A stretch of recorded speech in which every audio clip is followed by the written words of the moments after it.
حضرت علی کی تلوار آ گئی، اس کے دانتوں کو تک کاٹتی ہوئی آ گئی۔ اس کے بعد دوسرا وار بھی نہیں پڑا تھا کہ مرحب زمین پر ڈھیر ہو کر تڑپنے لگ گیا۔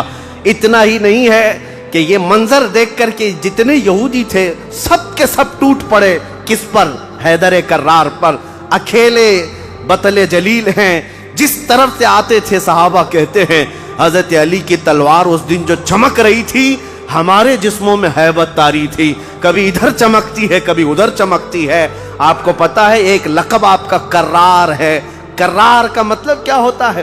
پلٹ پلٹ کر کے حملہ کرنے والا، اور ایسا حملہ کرنے والا کہ سامنے والے کو سنبھلنے کا موقع بھی نہیں دیتا۔ حضرت علی کی تلوار نے اتنے وار کیے کہ یہودیوں کی صفیں درہم برہم ہو گئی۔ بعض تو لوگوں نے یہ سوچا کہ جان بچانے میں عافیت ہے، جب ہمارا سردار ڈھیر ہو کر تڑپ رہا ہے ہمیں اس سے مقابلے کی کیا تاب ہے۔ بڑھتے گئے حضرت علی، سیدھے قلعہ قموس جو تھا وہاں جا کر کے کھڑے ہو گئے تو یہودیوں میں ایک اعلان ہوا کہ اگر یہ علی بن ابی طالب قلعے کے اندر گھس گیا تو خیبر قیامت تک ہمارے ہاتھ میں نہیں آ سکتا، اپنی طاقت لگا دو۔ سارے یہودی ٹوٹ پڑے، جتنی فوجیں تھی ٹوٹ پڑی۔ جانتے ہیں حضرت علی اپنا ڈیفنس کیسا کر رہے تھے، اپنے بچاؤ کے لیے کیا کر رہے تھے؟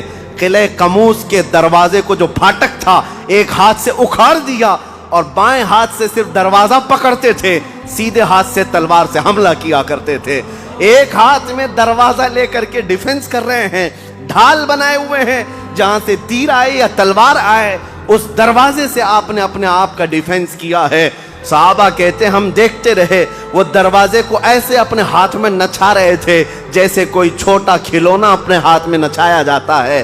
حضرت علی کرم اللہ وجہہ الکریم نے اس قلعے کا پھاٹک توڑ دیا جس کو 20 دنوں سے صحابہ جا کر کے آ رہے تھے، توڑ نہ سکے تھے۔ پھر اس کے بعد جب جنگ ٹھنڈی ہوئی، بعض لوگ یہ کہتے ہیں کہ قلعے کا پھاٹک اٹھا کر کے پھینک دیا، پھینکا نہیں، پوری جنگ بھر حضرت علی اس دروازے کو پکڑ کر کے جنگ کرتے رہے اور قلعے کے اس دروازے کو اپنی ڈھال بنائے رہے۔ جب یہودی سرد پڑ گئے، ٹھنڈے پڑ گئے تو اس قلعے کے دروازے کو آپ نے اٹھا کر پھینک دیا۔ صحابہ کہتے ہیں ہم بعد میں، چونکہ وہ راستے میں پڑا تھا، اٹھانے کے لیے گئے تو 40 صحابہ مل کر کے اس دروازے کو اٹھا نہ پا رہے تھے۔ جو تنہا حیدر کرار اتنی دیر تک اپنے ہاتھ میں لے کر کے لڑتے رہے۔ کون ہے یہ حیدر کرار؟ یہ وہی حیدر کرار ہے جب رسول اللہ صلی اللہ علیہ وسلم نے مکہ مکرمہ میں سب سے پہلے اسلام کی دعوت دی تھی تو مکہ والوں نے انکار کیا تھا۔ 9 سال کا ایک بچہ کھڑا ہوا تھا، کہا یا رسول اللہ میں آپ کے دین کی حمایت کروں گا۔ پتلی پتلی ٹانگیں تھی، کمزوری تھی۔ رسول اللہ نے اس 9 سال کے بچے کو دیکھا اور سینے سے لگایا اور بارگاہ رب العزت میں عرض کیا کہ مولا اس کی ٹانگوں میں اور اس کی بازوؤں میں تو طاقت عطا فرما۔ وہ 9 سال کا بچہ جب 25 سال کا ہو گیا تو فاتح خیبر بن کر کے نکلا، حیدر کرار بن کر کے نکلا۔ اسی لیے سچ کہا ہے جس نے کہا ہے شاہ مرداں شیر یزداں قوت پروردگار، لا فتح الا علی لا سیف الا ذوالفقار۔ یہ ہے جس کا مطلب یہ ہوتا ہے فارسی میں شاہ مرداں شیر یزداں، نوجوانوں کا اگر کوئی بادشاہ ہے تو وہ حیدر کرار ہے۔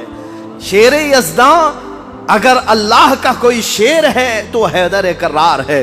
قوت پروردگار، اللہ کی طاقت کا مظہر دیکھنا ہے تو وہ علی بن ابی طالب ہے۔ لا فتح الا علی، سچ کہا جس شاعر نے کہا لا فتح الا علی۔ پورے لوگوں میں اگر جوان کوئی کہنے کے لائق ہے تو وہ علی بن ابی طالب کا نام ہے۔ لا سیف الا ذوالفقار، اور دنیا میں اگر کسی تلوار کو تلوار کہلانے کا حق ہے تو وہ ذوالفقار حیدری کا نام ہے۔ عزیزان گرامی وقار، یہ خیبر فتح ہوا، جیسے یہ خیبر فتح ہوا صحابہ میں اتنا جوش بھر گیا تھا، نہ قلعہ قموس باقی رہا نہ مرحب باقی رہا۔ اور خیبر کو جو مولا علی نے اس وقت توڑا تھا 14 صدیاں گزر گئی، آج تک یہودیوں کا اس میں داخلہ نہ ہو سکا تھا۔ یہودیوں کو پتا تھا ایک بار علی اس میں داخل ہو گیا تو قیامت تک خیبر ہمارے ہاتھ میں نہ آ سکے گا۔ آپ کو پتا ہے 2018 کی بات میں بتاؤں، 2018 میں انگلینڈ میں لندن کی سڑکوں پر پوسٹر اور بینر ہورڈنگ کارڈ لیے ہوئے یہودی احتجاج کر رہے تھے, پروٹیسٹ کر رہے تھے کہ خیبر ہمارا تھا, ہم کو نکالا گیا تھا, اور تمہاری ہماری لاسٹ جنگ خیبر تھی, اس کے بعد نہیں ہوئی.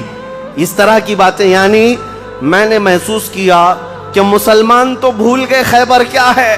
یہودیوں کو جن کو مار پڑی تھی آج بھی یاد ہے کہ مولا علی نے کیسے مارا تھا, آج بھی یاد ہے.